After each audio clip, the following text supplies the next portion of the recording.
Thank you. I'd like to call a monthly meeting of the Hudson River Black River Regulating District to order. Roll call, Mr. Burr. Mr. Chairman, Mark Finkel. Here. Albert Hayes. Here. David Bergstrasser. Here. Anthony Netto. Here. Jeffrey Rosenthal. Here. Robert Morris, excused. Robert Leslie. Here. Robert Fultan. Here. John Hodgson. Here. Stephanie Rozicki. Here. Richard Ferrari. Here, Mr. Chairman. Thank you. We need a motion to adopt or revive the meeting agenda, and we have to revise it to include an executive session on labor issues and litigation. and we have to add Board expenses. Board expenses to the Make that motion. agenda. Second. I'll second it. Mr. Bergstrasser, Mr. Hayes. You're not allowed to second any more motions. No, just. I didn't know if you knew All in that. favor? Aye. Thank you. We have no guests today, and we have no one here no public comment. Nobody here for public comment. I'll figure out how to make my mouth work. I need a motion to approve the March 1st, 2016 regular board meeting minutes. I'll make that motion. Mr. Hayes. Second? I'll second. Mr. Netto. Any discussion, revisions? No. All in favor? Aye. Aye. Any opposed? The next thing we have to take up is access permit determination. As you know, the Counsel made an appeal to us last meeting, and we had till this meeting we were going to render some sort of a decision. We've talked this over. In the meeting? What? In a meeting. In the Yes. meeting, you talked it over last meeting? Last meeting. last yeah. meeting. And since then, Yeah. there's been no No. convening of any subset? Anybody have any thoughts or ideas on this? Well, I have a thought, and I think I expressed it last month. I think, in my opinion, I agree with the application of Mr. Poulin to, grant their application to allow the use of the non-mortared steps. In my opinion, the stone steps aren't a fixture, and it's very much like the riprap that we allowed. So I would have to put on the record my agreement that it's not a new land use, because there had been steps in the past, and we're allowing for riprap, and stone steps serve the same function as riprap, which I presume is a public function. So I just think the steps should remain consistent with the application. Other discussion from other board members? I agree that the steps they conform other than, is there anything that doesn't conform with the step? In terms of as is? size or? Size, material. They conform to size. So I would be in favor of allowing them, pending a determination by the APA that this is not or is not a new land use.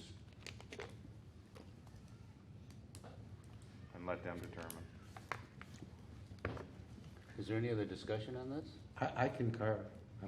I think there's a slight difference between the positions of Mr. Netto and Mr. Bergstrasser, and I just want to make sure we're all on the same page. I think we're going to end up needing a motion to accept this. Yes, but there are two. Right, he wants to clarify what exactly you're accepting. Yeah. I think I need a clarification because My Mr. Netto clarification- is of the opinion, of the view That we want to that rule it is not a new land use. correct, that it is no different than riprap.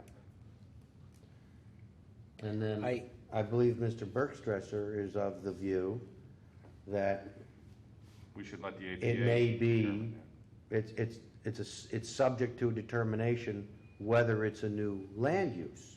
I think Requiring, am I correct at least? that Fundamentally? sounds accurate. My concern is that jurisdiction to determine whether it's new land use or development rests with APA, not with our board. Correct. But what about Mr. Netto's view that it's really no different than riprap? I suspect APA might take that into consideration, but it's Still their subject decision to an make. APA determination Right. whether it's a new land use. Right. All right, so. You think the board could approve the steps pending an APA review? Subject I- to, Subject to? I would think so, and I think it would probably help the Kunkel's case to have the board weigh in as to whether it thought it was new land use and development or something that they would have ultimately approved. Oh, I think by us approving it. And I think. Just and I like think- you might not take the APA's advice on a matter solely within our jurisdiction, they may not take your advice with regard to a matter solely within their jurisdiction, but it doesn't hurt to try. But we're not going to eliminate them. I mean, we're going. By determining or allowing the steps pending, doesn't our stand then that Yeah. we're approving them and we're okay with it? subject Right. to. Subject to the yeah. APA's. And I also, from my own standpoint, want to go on record that my opinion is rendered from my review of the documents. I was not able to participate in last month's meeting, Right. as I was excused, but I have had an opportunity to review all the documentation and the arguments made, so my opinion is consistent. And one wrinkle, maybe I am incorrect, but there never was a permit. That's correct. So my view would be, in the first instance, the Kunkels are required to apply for a work permit. They have applied for work permit. The work permit was denied because we did not want to add ourselves as a co-applicant on the 814 Okay. application to APA. Well, then my view would be consistent with the other board members upon my review. Mr. Hudson? Oh, I'm sorry. I still think I'm in the governance That's all right. meeting. Actually, the steps were discovered when our field staff were out there doing some field work Okay. and reported it. So there is no permit request or application? It was denied. Not that I'm aware of. But there were steps there before they did the rip. Correct. Yeah, I think reading the report, they had taken steps out. Right, there was a permit, I think, issued for steps years ago. Correct. So however we get to the point, I'd be consistent. Doesn't Right. change it. And I think we need to emphasize that none of this can ever be done without a permit Correct. Yes. at any point, no. That a permit is Anything required. placed on the state land, they need to work. Okay, somebody want to put this in the form of a Just motion? Well, quick question. Oh, okay. If somebody had a set of stairs there and had to replace them or repair them, does that require a work permit also Yes. over there? Okay. Everything they do. Okay, I didn't know if repairs required Yes. Would you to like an to make? existing Well, I'd like structure. some- well, I'd like- I'll I'd like make, some- I'll make my motion to approve the steps subject to APA approval. That the permittee Permittee must obtain undertake. APA approval. What if APA asks the district to be a To enter. co-applicant on that 814 application? What if they what? Ask? So they Us wouldn't- to they be a would- co-applicant. They I wouldn't, have they no wouldn't give a problem. non-jurisdictional determination, they would give the opinion that it needed to be permitted via the 814. Oh, I think if they come back like that, we'll deal with it then. Yeah, we'll But deal with that's what's before us now. Yeah, but that's only if it's new land use and development, correct? Right. Right. So that's why I made the issue, the point is, it's not new land use or development, because there had been pre-existing steps, and they replaced them with Yeah, the issue is stone it's new steps material, that are- am I correct? That are similar to riprap and serve the same function as No, riprap. Actually, the only issue is they put them up in there without Well, a permit. Yeah, that's the way I The look at it. district's adoption and the application, at least in the letter that I wrote of the term new land use and development, is a direct reference to the APA regulations and definition of new land use and development. So it doesn't originate with the district. It isn't solely the district's terminology or regulations that term, comes from. Okay. So APA's. while So under while the the APA board so- might be able to so not to- recognize it as that, Yeah, so if we- it could possibly be recognized as new land use and development by APA. Even if it's Okay. replacing apples with apples. Yes. Yeah. Not our call to make. It's their call Correct. to make. Okay. But we All right, don't, So what is our normal procedure for someone who does something like that without a permit? pretty much what we've done, indicated to them that they Should need to get approvals, So- and it's lacking an approval, and therefore we deny approval. And whether or not the applicant has to obtain approval from the APA is their business, and not necessarily the board's. Right. Correct. So we can permit We can permit the steps subject to the our APA. work permit. We don't even need to qualify them getting a approval from the APA. Because APA can come in after we grant their use of the steps with or without our permission, correct? No, we If can't they- bind APA. Right, we can't bind APA. If we were to acquiesce to the continuation of the steps, at this point, they haven't sought a work permit and haven't been granted one. That's what they have to get from us.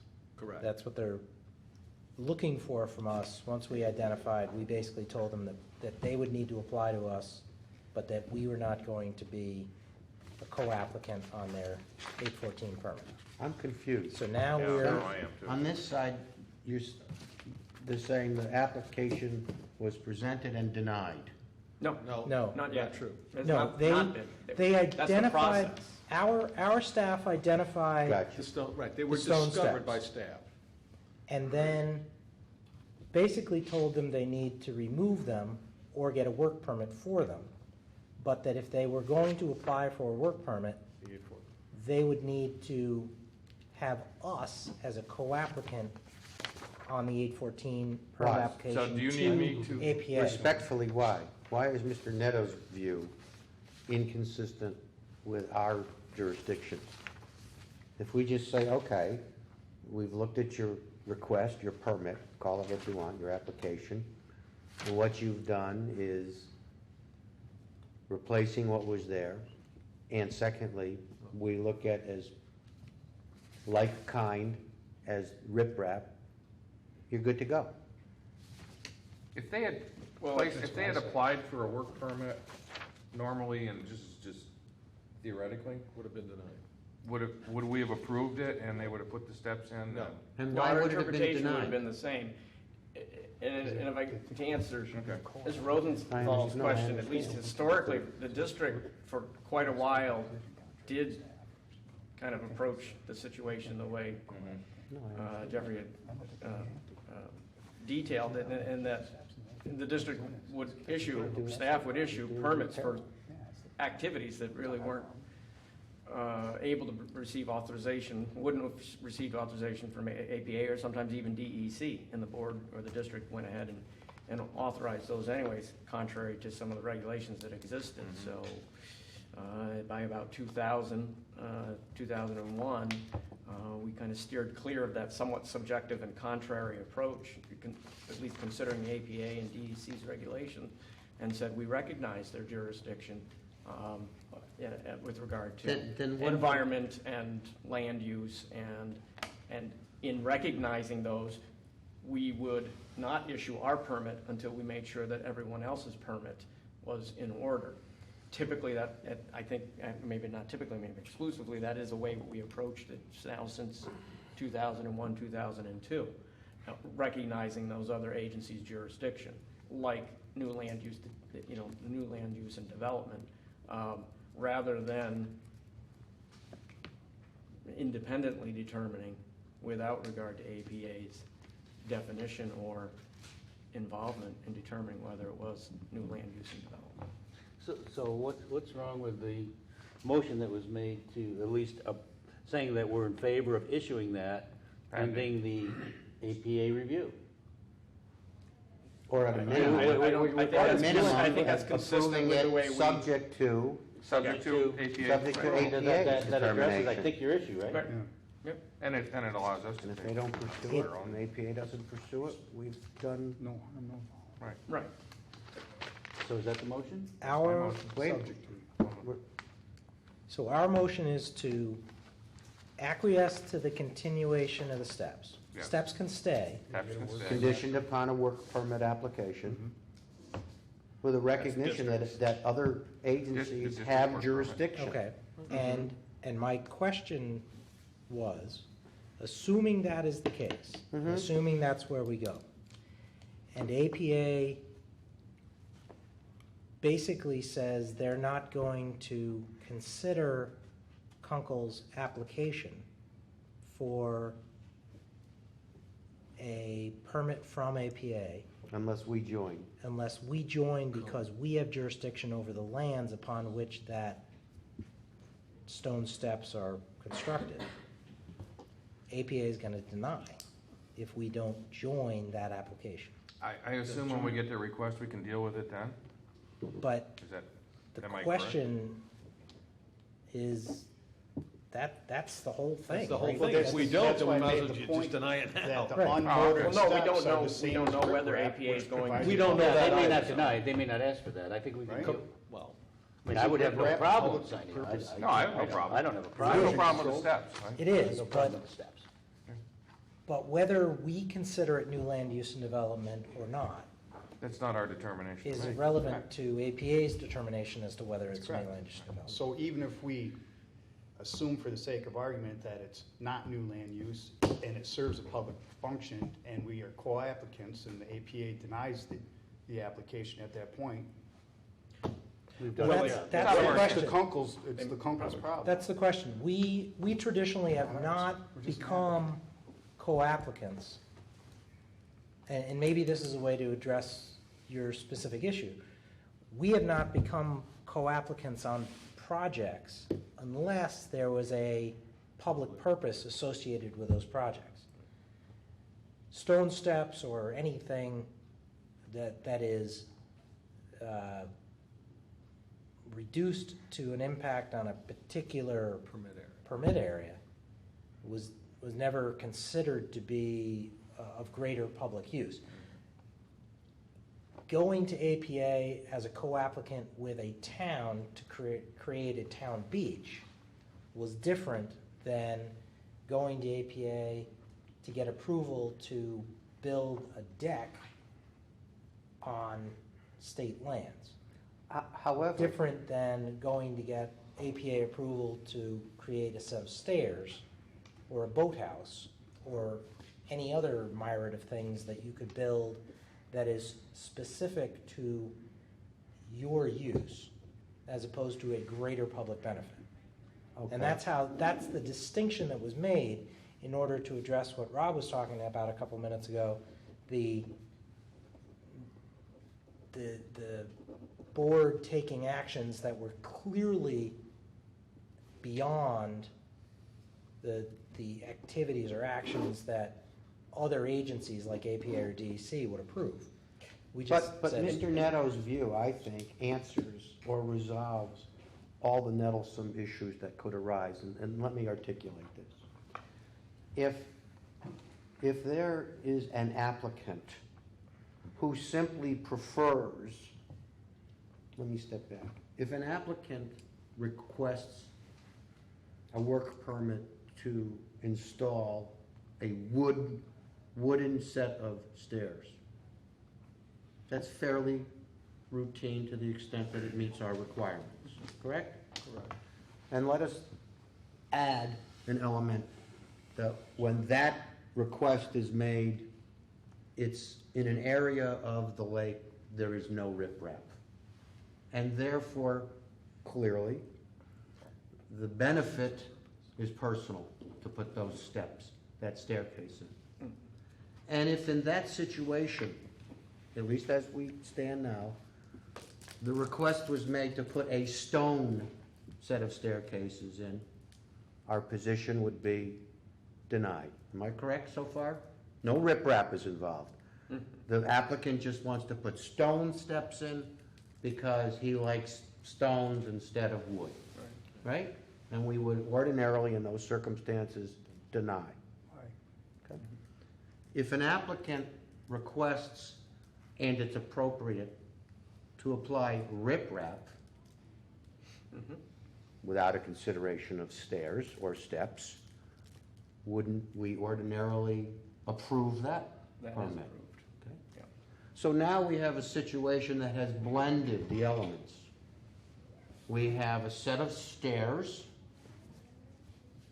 sandwiched between permitted riprap, and the applicant is simply saying, look, I want riprap, and I need stairs, so why don't I blend aesthetically and within what's already permitted routinely, put in stone stairs?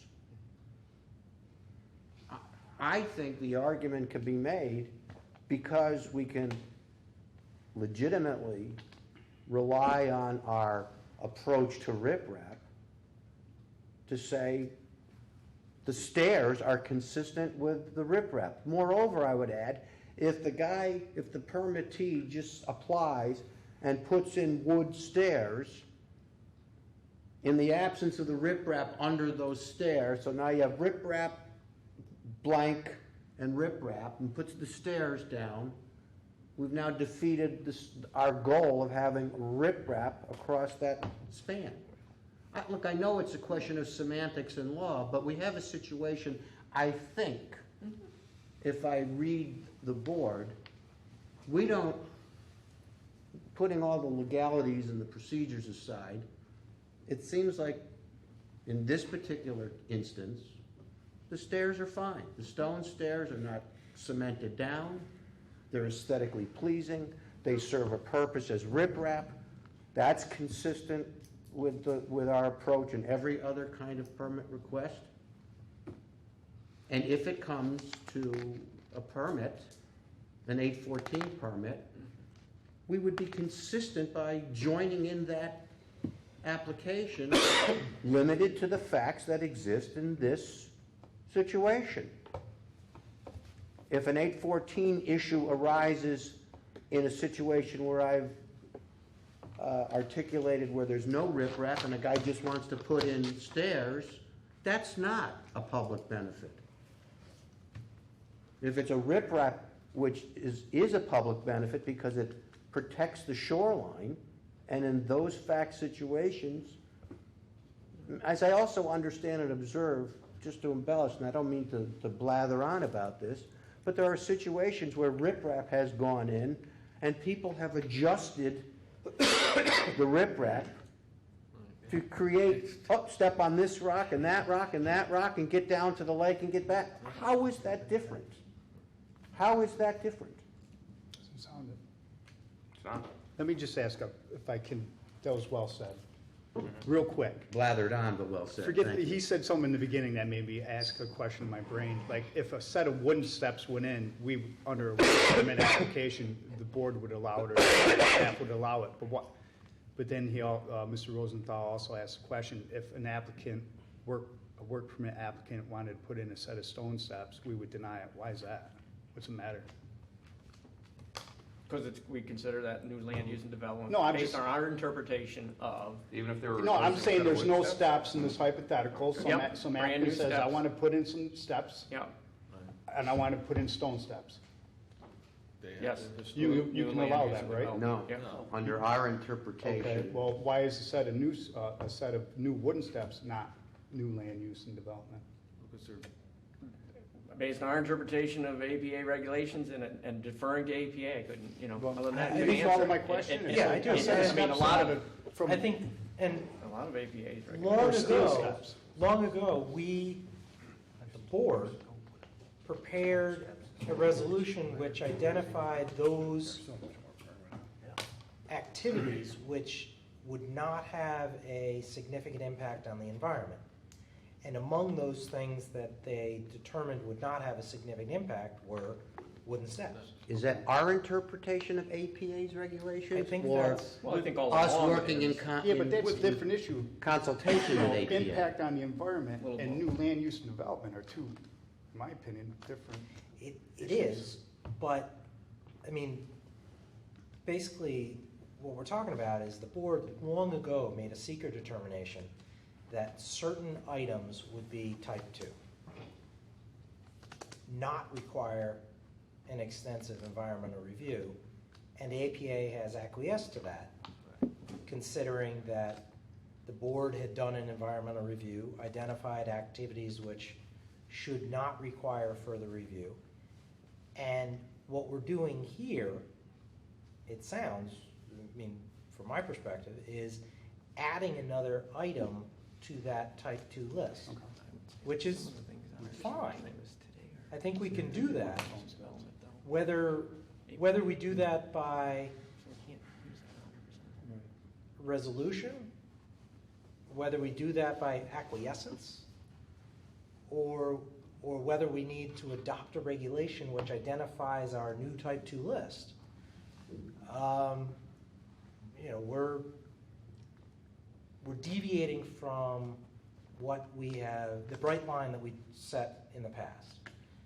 Let's take the which is cork. okay. Let's take the cork out of the genie's bottle for a moment. All right? Let's assume for this permit request, we take the position consistent with what we've articulated. And before we make a wholesale change to seeker, whether it be by resolution, whether it just be adding it, why don't we work and consult with APA to find out how we get to that point? Because it seems, and I'm speaking as a permittee, it seems reasonable to me from an environmental impact that it's more sound to allow a naturally created substance for stairs than to create the potential for pollution and rotting and waste by routinely allowing wooden steps, which often are made with pressure-treated lumber. I mean, if we are the stewards of this body of water, then I think we also have to step back from our regulations and say, what is sound policy? What is the right thing to do? And again, we do in my allow former riprap. career, obviously, I was, it's easy to get wrapped up in all of the 814 applications and the revisions, but I think we all need to take a step back and say, what is sound policy? What is the best approach for the permit holders and the lake and the board as its governing body? So I'm kind of a pragmatist when it comes to that kind of stuff. Is there a railing with these stairs, or? There was. Okay, so right now it's just the stone, so it's just organized riprap right now? We had pictures. Cut stone. Okay, so. Yeah, it's laid, it's just laid on the ground and stacked. It's very high-end. Staggered. organized Yeah, it's very riprap. nice. Very high-end riprap. Yeah. But it's still It's organized riprap. riprap plus. Mr. Hudson, I would defer, is this actually the Kunkel Point? It's that piece of property, you come out on Kunkel Point, Correct, at the very end. and it goes steeply into the lake. Yeah, And yeah. it's So they riprap. need steps, I mean, that's, I'm not gonna doubt it. It's public. it looks a lot better The than fact that steps. it's with I know riprap. the truth. I Which agree. we can easily distinguish if it's, just because aesthetically. Is there any other, we have a motion on the table, do we need to modify that, or do you want to? Rephrase it. Or rephrase it. I'll defer to Mr. Nettle to articulate that. Seriously. I'll withdraw it for now. I withdraw my motion. Okay, do we have a motion then? We need to put a motion on the table and move along from here. Okay, I'll just move then to get the ball rolling to allow to approve the use of the stone steps without any mortar at this time, subject to the applicant reapplying for a work permit and subject to any future determinations from the APA, if any. Do we have a second for that motion? I'll second that. I would simply revise that to include, based upon the existing facts and circumstances, that riprap already exists. Well, and there was a set of stairs that existed there before, which I think is doesn't that throw the ball in their court to convey There's that to wooden the steps, APA yeah. as part of the application? That resolves our jurisdiction. Correct. And we have placed a caveat, it's subject to the APA.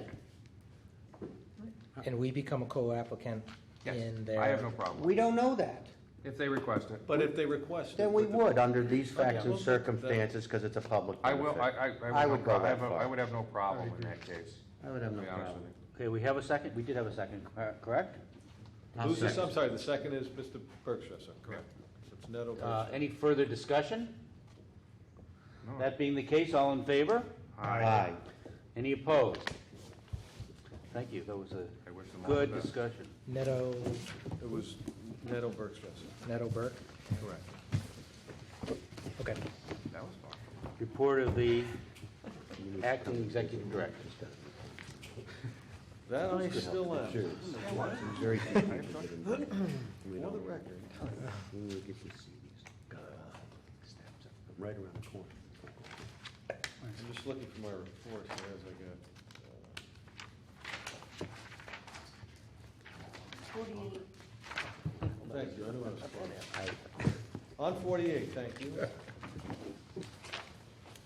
Again, the month was fairly typical in terms of reports to the Assistant Secretary for the Environment, which are now issued weekly.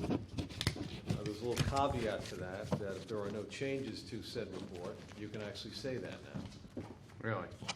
versus regurgitating the same thing over and over again, because as you guys know, we're a fairly static environment, and there isn't that much changing week to week. You mean the second floor is applying logic?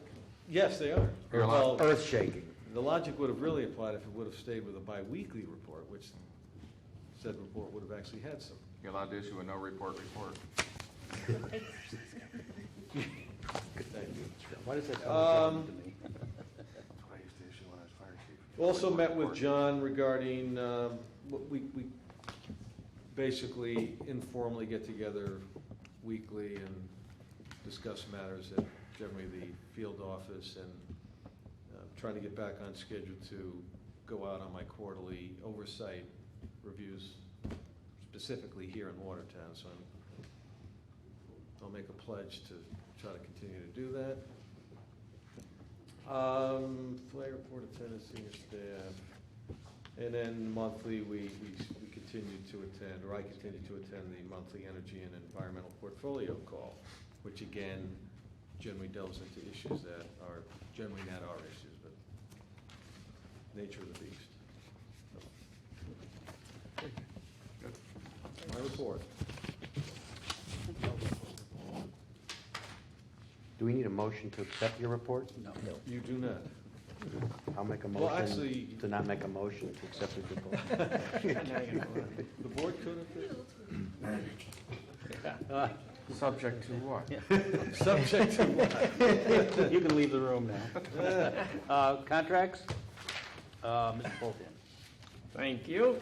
There's a memorandum on page 49, beginning on page 49, which summarizes our bidding process and review for the ice sluice repair at Conklinville. We advertised for bids on December 7th, 2015. We had about 35 firms who requested and received copies of the invitation for bid documents. We had 3 contractors participate in the mandatory bid meeting, and we opened the bids on the deadline January 8th, reviewed them for consistent with the and for compliance with bid documents themselves. And the work we have internally and with our consultant on the project is estimated to be about $636,000 to complete. We received 3 bids. The apparent low bid was by Kingsbury Companies LLC for $606,430. That's an actual, their actual written bid was in error. They had math error in the tabulation. So they were to take 10% in terms of mobilization, demobilization, 10% of the costs, and they had calculated that incorrectly. So their bid document read differently, but their total bid price based on the bid items was $606,430. And staff's identified Kingsbury after a very long and drawn-out process of requesting information, sometimes multiple times, and They're aware of their mathematical error? no, not yet. We will let them know of their error. Right. If they choose to accept the bid, that's up to them. But Right. that is their bid, so, Right. and it is stated in the bid documents that errors are, recognized and corrected. Okay. But it's not just the bottom line, but how they bid on the individual items and whether or not they actually fill out the form correctly. And if it's not filled out correctly, it And they're gonna work will on be it. filled out correctly and presented They're to gonna them. work on it. So, They can't have it. and that Kingsbury was the lowest bidder and provided the evidence necessary to complete the work. And so staff recommends conditionally awarding the work to Kingsbury and seeks board acceptance and of the recommendation and authorization to form a contract for the work and authorization for the executive director to execute an agreement in the amount of $606,430. Yes, Mr. I would just add Yep. one other thing that, and it was the chief engineer who brought it to my attention, that this may possibly need some approval or at least a review by EFC, because they're, who's funding the Oh, okay. bonding. Oh, yeah. They're providing the funding for the bond. I reached out to their finance folks and have not gotten a reply, so I'm not too concerned over it, but I didn't think it, But that I doesn't, think the board just needs to move forward as it, yeah, that's, as it, You may just have to check some boxes. correct. Don't know what those boxes are, but all right. cross that bridge when we come to it. I'll make the motion to conditionally award the work of the Conklinville DM ice sluice repair to Kingsbury. Mr. Bergstress. Do we have a second? I will second that. Mr. Hayes. Any further discussion? Just out of curiosity, with the minority contractors, everything that we look for, is this part of that, or? It is inclusive of some subcontract work, which is an MWBE. Okay, so that it's helping us towards. And that was the part of the, I mean, yes too, but no, we will not get credit for this project. Right, it's EFC, all the MWBE goals are set by EFC, and it'll be going on their books. Oh, okay, okay. Okay, fine. No, Okay. Just dear for them. We have a motion and a second. Any further discussion? All in favor? Aye? Aye. Any opposed? Staff committee reports. Governance committee, Mr. Rosenthal. Yes, in the governance committee, there was a discussion of the investment policy. There are no changes from last year and in that annual review. And we move this for consideration by the board. I'll take them one at a time. Yeah. So I'd entertain a motion to approve our governance committee approval of the investment policy. Somebody want to make that motion? I'll make the motion. Mr. Neto. Second. I'll second. Bergstress. Any further discussion? All in favor? Aye. Any opposed? Similarly, with regard to the procurement policy, the governance committee, upon Mr. Ferrara's presentation, we approved that with no changes, as my recollection, no changes in that one. And it has been moved to the board for consideration and approval. So I'd entertain a motion for that. Motion? I will make that motion. Mr. Second. Hayes. I'll second it. Mr. Bergstress. Any further discussion? All in favor? Aye. Any opposed? Finally, Mr. Chair, governance committee considered and conducted, based upon Mr. Ferrara's presentation, an annual review of our property guidelines policy. There is a change that was made, driven by an ABO, that reduces the threshold in the leasing of property. The threshold was 100,000, reduced to 15,000. Correct.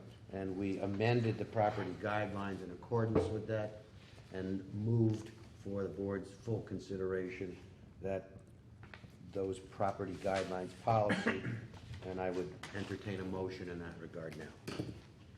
A motion to accept? So moved. Mr. Bergstress. Second. A second. Mr. Neto. Any further discussion? All in favor? Aye. Any opposed? Thank you, Mr. Rosenthal. General Counsel's report, Mr. Lester. Not a lot going on at this point. The NYMA litigation continues to remain in a state of settlement without production of the actual settlement documents by Niagara Mohawk. Our counsel has asked for a conference with the federal judge at which he will seek a settlement conference before the judge with parties fully authorized to settle the matter, to basically come and explain why we haven't filed various documents with various courts. The expectation is that NYMA will produce those documents rather than show up at that conference. With regard to the Borlex and NYSEG matters pending before the U.S. Court of Appeals for the D.C. Circuit, those appeals have not yet been perfected, meaning that the parties have not yet submitted their briefs. They have submitted their preliminary arguments, and their preliminary arguments are not particularly persuasive to me, but I may be somewhat biased. Really? Yeah. So basically, we're waiting on that. Okay. Any questions, comments from Mr. Leslie? When are the J-COPE disclosures due? May 15th. Okay, thanks. Anything else? Compliance officer, Ms. Flick. Thank you. My report can be found on page 53. There's just a couple of things I'd like to point out. We had a very positive fourth quarter utilization. We actually achieved 66.2% for the fourth quarter, which gave us a fiscal year of 36.7, which exceeds the required 30%. Our service disabled veteran-owned business gold pin was submitted to OGS, and they have approved it. On pages 54, 55, and 56, you'll find the contract status sheets. As always, they're in there for your review, and they satisfy Public Authority Law Section 2879 that you are reviewing them. Our new website is up and running. If you haven't checked it out, go ahead. It's Very nice, great. by the way. Right. Maureen's been trained on our new website, so she'll be doing the uploads and postings and changes. Really like the photographs. Honestly, it's nice to see the Yeah, historic thank you. photographs. And Much better look. Very classy. it's very nice. And I'm still continuing to work with Mr. Ferrara on upgrading our access permit system to a new database, which IMC will also be handling. That's all I have. If you have any questions? Any questions? No? Thank you very much. Chief Fiscal Officer, Mr. Ferrara. Mr. Chairman, my report begins on page 57 and probably ends on 110. As always, I'll focus on my summary report, which is on page 57. We're 3/4 complete for the fiscal year, so we have 3 months left, and at this point, we are in very good shape from a cash flow standpoint, and as you will note on my cash flow forecast, that remains to the case throughout the budget cycle. The only, as far as assessments and receivables, we are, based on what we historically received, we've received it. Continue to receive our water power agreement monthly payments, and the only thing left to receive would be the state share, which has been $1 million for the Hudson River area, but will also now include, on I guess the same budget line item, $250,000 for the Black River area. So we would expect to get, it's one appropriation for them, but as far as I understand it, they will deposit those separate amounts in the applicable STIP account. So the Black will get their $250. Is that going to be an annual payment? Yes. Correct. That'll be an annual payment. Okay. Correct. Then I look forward to seeing those deposits, because with the new system, that's easier said than done. So I would expect it to get completed by the end of the month. So I'll hopefully be reporting to the board that those amounts are in our accounts.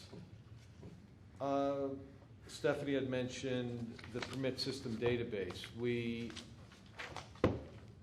are going to, we're going to go the MySQL Server approach versus just SQL Server. And the reason, the difference, they're the same product. The difference is MySQL Server takes advantage of cyberspace, doing everything through a site. The infrastructure is already in place. You go the other way and we're buying servers and alike, meaning we have all the security issues, software, hardware, upgrades, and It's kind of like the cloud for basically, yes. It's cutting edge, but not bleeding edge, so it's proven, it works, and it'll take what we have. Cutting edge, not bleeding edge. The platform means so much, because as you've seen with the website, it's the same content, but how does it look? It's unbelievable. It looks like we, did everything, all we did was put a better face on it, but it's essentially the same content, so easier to get to, looks better. The MySQL Server will do the same thing, but it'll also give us more security in terms of how the data is protected and more defined roles as to who can do what to the data and better reports, yada, yada. So I look forward to that. It's not going to cost us much, which is probably the best news, which makes going to MySQL Server definitely the choice. So we'll report to the board as we progress, but they have received the first database load, and they will use that to create all these tables and such, and then once they get to the point where we start testing and getting to a production mode, they'll take up amended or whatever, revised databases, because we continue to change the data, add new permits, what have you, in the old database.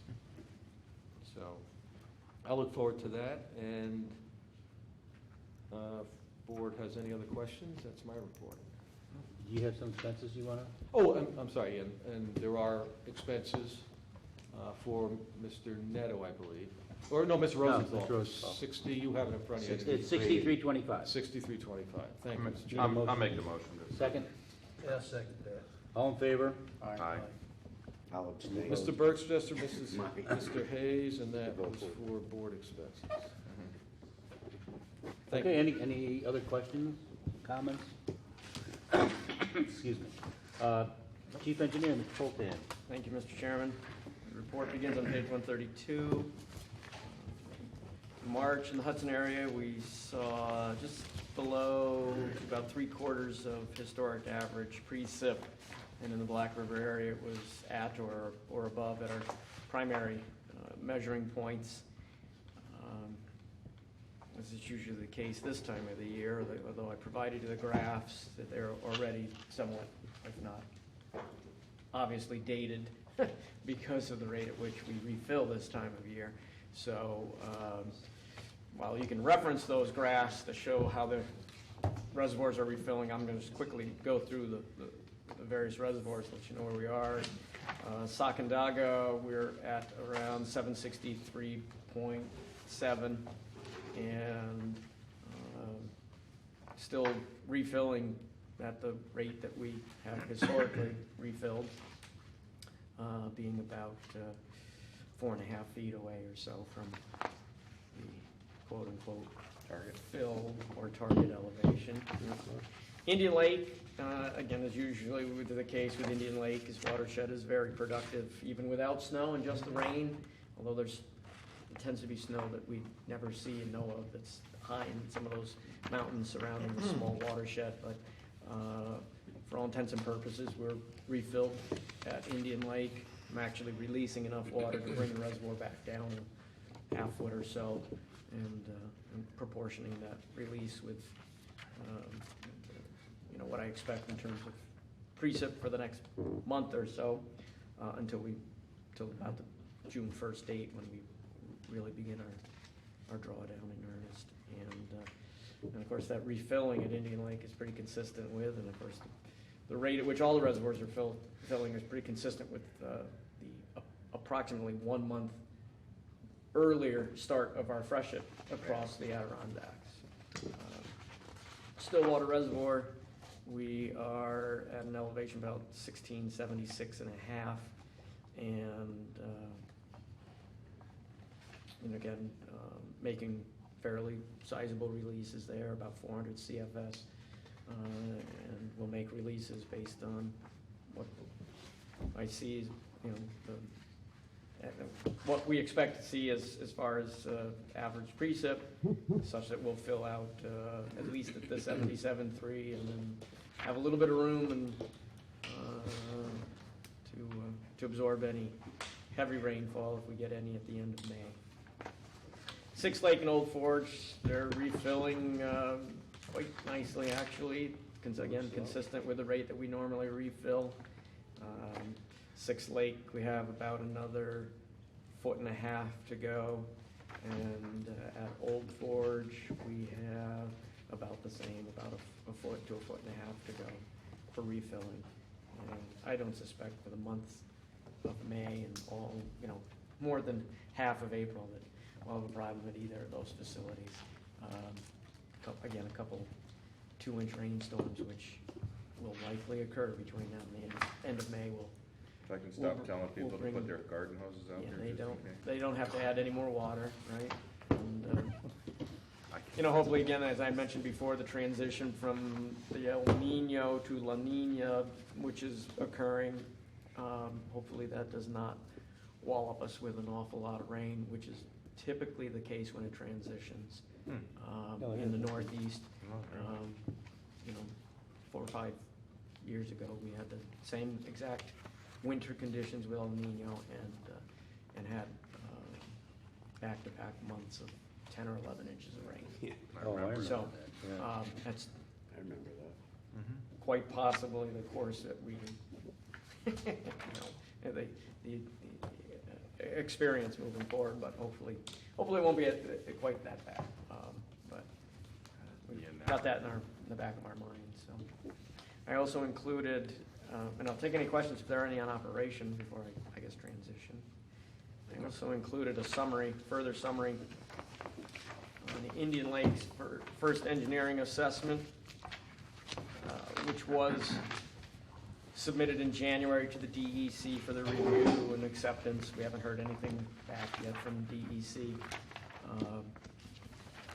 And I just wanted to hit a couple of the compliance issues that our engineering firm had identified throughout the course of its first engineering assessment. What page? I'm sorry, that is on page 166, sorry.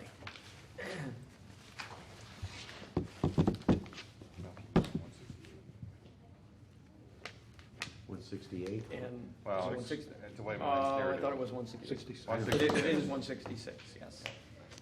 So the main compliance issues that were brought up was insufficient capacity to evacuate the storage between our design high water elevation and the auxiliary spillway. It was basically indicating that the spillway itself plus what traditionally is the non-overflow section, when combined, when we're at our maximum design elevation, is not sufficient to release the water, consistent with DEC's recommendation as to how quickly we should release the water and how quickly we should be able to return the reservoir to spillway elevations.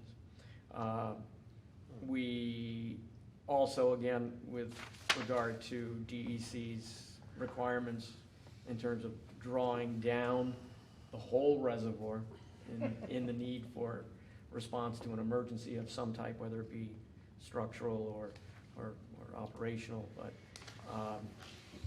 our gates at that structure don't allow the reservoir to be drawn down rapidly enough, so there's a compliance issue there. And with the design high water elevation, the design flood, the loading associated with that has led to a determination that the spillway does not meet dam safety regulations with regard to overturning or sliding stability resistance. And so those are areas that we will be looking to put together a program on, and which will allow us to either remediate or, in some cases, we can use sound engineering judgment to convince the regulatory agency, in this case DEC, that certain non-compliance issues are either not a concern or can be mitigated more simply. But definitely, if there will be a need to make some changes, modifications. We've already actually anticipated some of these, and in terms of the budget for the district. And in addition to that, we have some maintenance issues, some of which we and John have and engineering staff have worked on in the past, but those are minor issues. Some seepage through the masonry structure, the gates, which we have worked on for years and trying to operate. We know some of them that even though we've tried to bring them back into operation, they were let go for so many years that they just cannot be made inoperable, and we'll likely need to replace those. There is a log sluice gate, a bulkhead gate structure at Indian Lake, which and I really don't know how long it's been closed off, decades before I came to the district, so at least 30, 40 years it's probably been inoperable, if not longer. That actually might gain us some advantage making it operable, gaining some advantage with regard to some of the non-compliance issues, because it would be added discharge capacity that we could have to evacuate the water once we get the first bullet item that I discussed about evacuating the storage between the maximum high design water elevation and the spillway crest, and having the log sluice gate operable might just provide us that additional capacity that we need. So staff intends to develop some engineering analysis design and remediation plan, and work towards presenting that to the board. That work has already been worked into our contract with Bergman & Associates. It's already a task item in there, and there's at least a fairly decent amount of budgets to the left, if I remember correctly, with the intent of addressing issues, coming up with a remediation plan. So we hope to come back by the middle or the beginning of the beginning of the last quarter of the year with that plan for remediation or additional investigations, if that's the case. And if the additional investigations are look to be worthwhile, we certainly bring those to the board beforehand in order to maybe avoid having to make some of the remediation.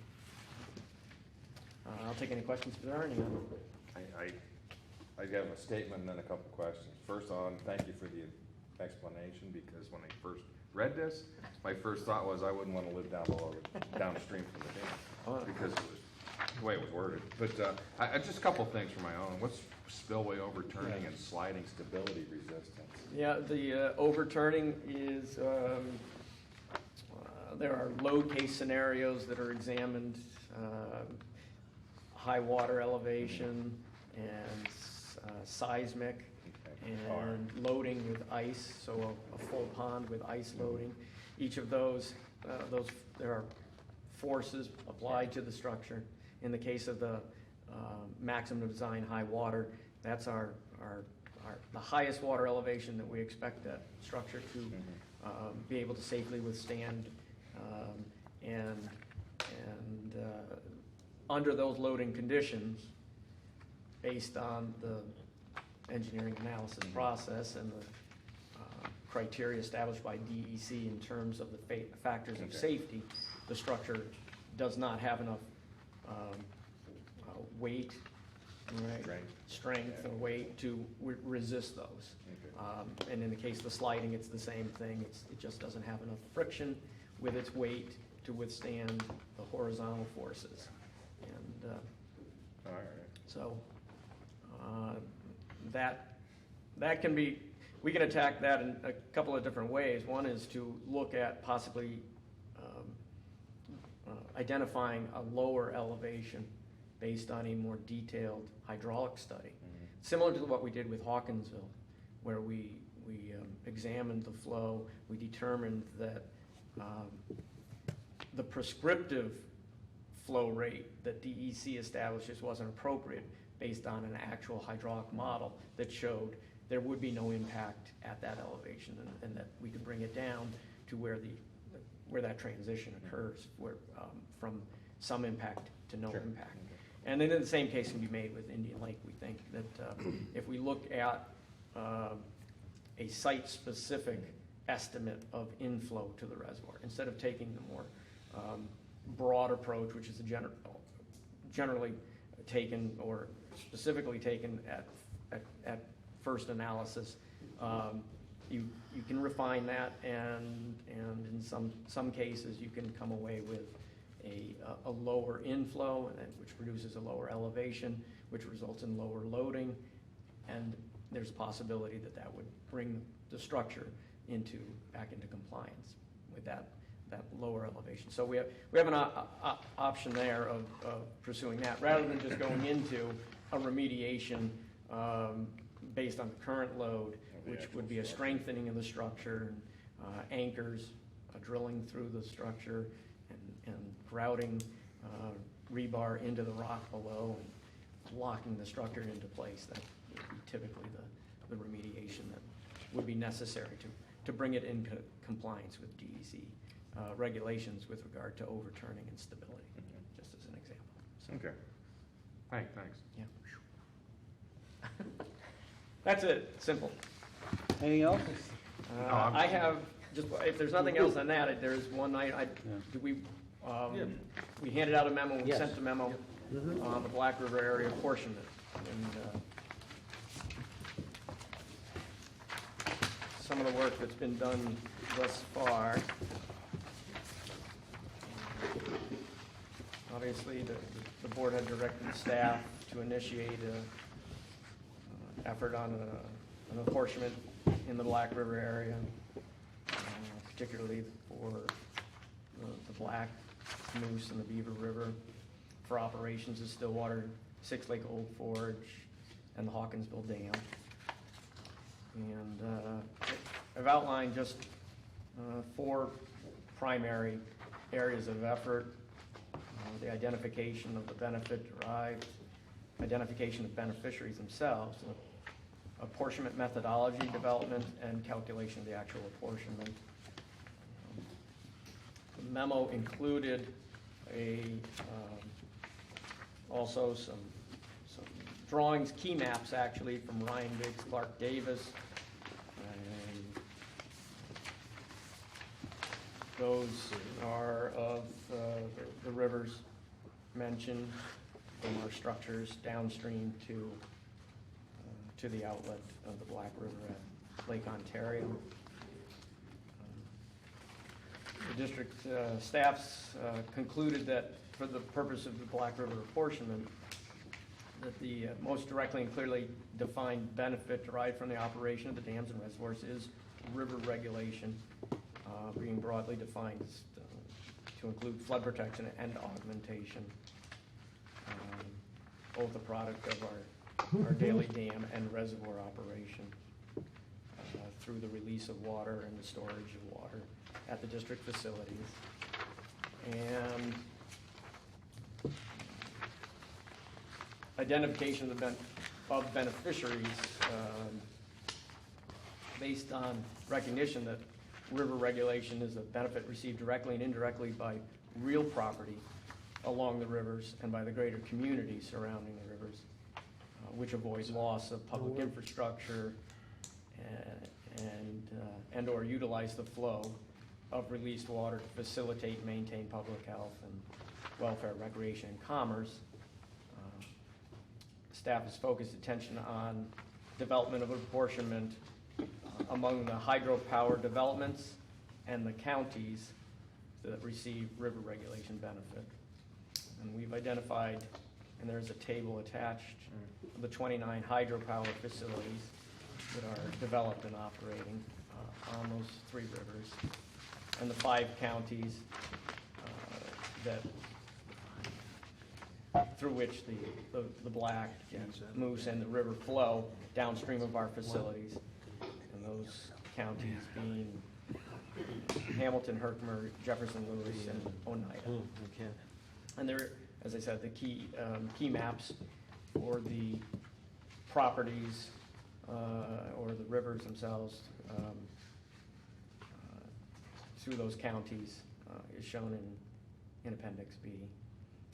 And Appendix C is a discussion of the statutory and legal basis for the selection of those beneficiaries. And Mr. Leslie, if he wants to, can certainly add anything or not add anything if he wants, since that is his ball of wax and not mine. I would say this, I would encourage you to read it, and then I would encourage you to direct us to force it down the throats of the county executives and boards of supervisors so that they participate in the apportionment grievance hearing process that's coming up once the methodology is determined.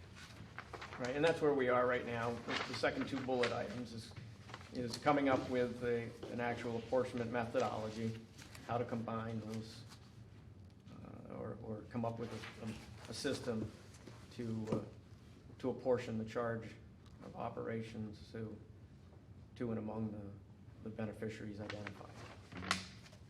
And then obviously the calculation itself of the apportionment, once we determine that methodology. I assume some of the methodology will mirror what we went through on the Hudson River side? That so far is the basis Is of that we've already broken ground. the mapping will be, I think, form Okay. that similar basis, you know. I have a question. Do we have an actual economic value to the, with respect to the benefits derived from the operation of our dams and reservoirs? No, none that I'm aware of. There isn't, consistent with how we did it in the Hudson River area. We felt that and could use, and it demonstrated that it was appropriate to use the value of the properties in the Hudson River area that are along the river as a means of proportioning the benefit. Correct. And then we, at this point, believe we'll be taking that same general approach. But we don't figure the value of the benefit and divide that amongst everyone. What we do is we figure a way of dividing what is perceived to be a benefit. There is a benefit, there is a value to it, but we don't put a number on that. How do we value. get to that? We don't need to put a number on the value. Well, I was just asking. We came up in the Hudson River area. We determined that we felt that, and were successful in arguing that the benefit that everyone derived was proportionate with the value of those properties. So, whatever the actual dollar amount or the percentage of a property value was uniform, and therefore using that. Well, who determines? It's empirical as opposed to subjective. Right. Yeah, so basically, we're going to look at all the values of the property that derive the benefit and say, your property's worth $1 million, therefore you calculate or apportion. In the Hudson River area, we took the value of all the properties, broke it down by municipality, totaled it for each county, and then distributed the percentage based on the dollar value. Prorated it from We dollar get a value dollar of value at each the end counties. of the process. Well, you have the dollar value is only the means to come For up with a purposes proportion. of apportioning, you're not coming up with a value of the benefit. No, well, but we Well, get that's- money. At the end of all this process, we derive income. as a result of the proportion. Correct. I mean, the purpose of the apportionment is to come up with the basis to assess. Well, I No, I understand understand. that. Right. My point about my original question is, the actual economic value of operating a watershed and the reservoirs and the dams are probably far greater than the actual value of the properties that derive the benefits. So from a sales point of view, it's like, hey, we provide $1 billion of economic value to the 5 counties, and we're only apportioning like a tenth of that to collect our fees. Well, that I would agree with. That I would change, right. Right, I would agree with that what we apportion by way of Well, the we gotta sell it assessment. to these people. Right, the The assessment is. value to the community as a whole is far greater than the cost of providing that benefit. Right. Right. But And you could. But it's a we measure. don't figure out what that value is. We understand. Correct. All we are But any- figuring out right, is right. a way of splitting up that value amongst each of the various communities. Correct. And we've chosen the county level as the level at which to Right, assess those. and our view is, Which is that if court- you fail to abide by this apportionment, you risk the loss of all of that. If your county's property floods because you don't buy into the apportionment, well, Well, that's simplifying it, but Yes. Yeah, it is a hard stance. we're gonna take the water away. It's also true. or in this case, we're gonna give you more than. Any other Right. questions Right. for, If there are any, I'll take them, and if there are any questions as you reread and work through it. I assume a larger portion will go towards the hydros? And the portion?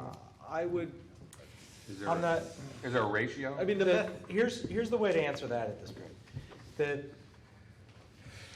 The Hudson River apportionment did not allow us to hit the, Right. to hit the hydros. Right. because of the federal power.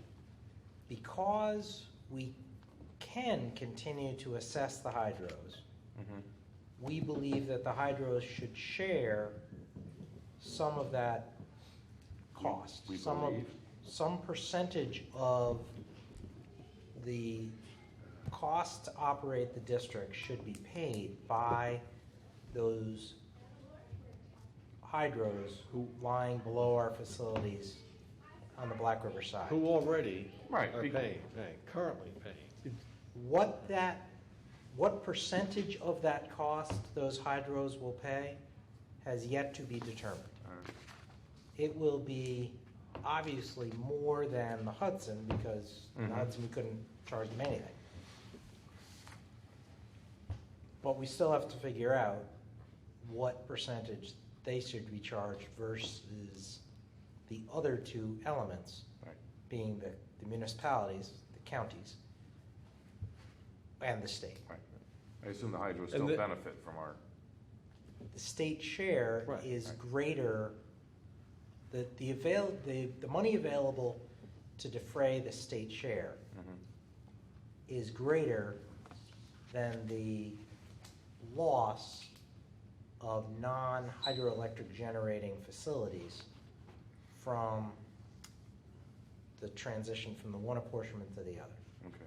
So the hydros ought to pay less than they paid previously. The counties obviously paid zero previously, will now pay something. But we haven't figured out what that number is. Okay. And That, we'll get much closer to I'll read through it again. covering those areas of benefit at the May meeting. Good. yeah, a lot of work has gone into it so far, I can tell. Any other questions? Great, move on to our administrator, Mr. Pat. Thank you, Mr. Chairman. My report starts on page 168. It's only 168. It's a force of habit. My report's on page 168. With the Gizzy, Okie, Edwards encroachment, staff is monitoring any activities over there, should there be any, on a weekly, twice a week. They're going over, taking photos, and monitoring that area, make sure there's no more work being done and taking place over there. Staff in Hudson River area attended fire safety and workplace violence training given by the New York State Insurance Fund. Black River area staff also attended training with the New York State Insurance Fund with driver safety training. And up to Stillwater, staff has completed inspection for the wells that, for the gates that, there's 5 gates at the Stillwater Dam. I've gone in there and done a visual inspection and done some minor repair to some of the concrete structures in there. But everything checked out good, everything's, looks good. And snow surveys are drive-bys right now. We're still required to do them until another 2 weeks. We did one on the way up. Yes, We we looked did. over and said, oh, no snow. So, Transition We from did- survey to a It's all search. that's all I have. I'll be glad to answer any questions anybody may have. Any questions? Thank you, sir. Thank you. Board member questions and comments? Anyone? I need a resolution for the next board meeting, which is May 10th at the Northampton Town Hall. Do we need an executive session? We will go into. I'll make that motion. Mr. Rosenthal. Second? I'll second it. Mr. Bergstrasser. All in favor? Aye. I need a motion to go into executive session, and there will be no vote coming out of executive session to discuss matters of labor negotiation and litigation. I'll make that motion. I'll second. Mr. Hayes, Mr. Rosenthal. All in favor? Aye.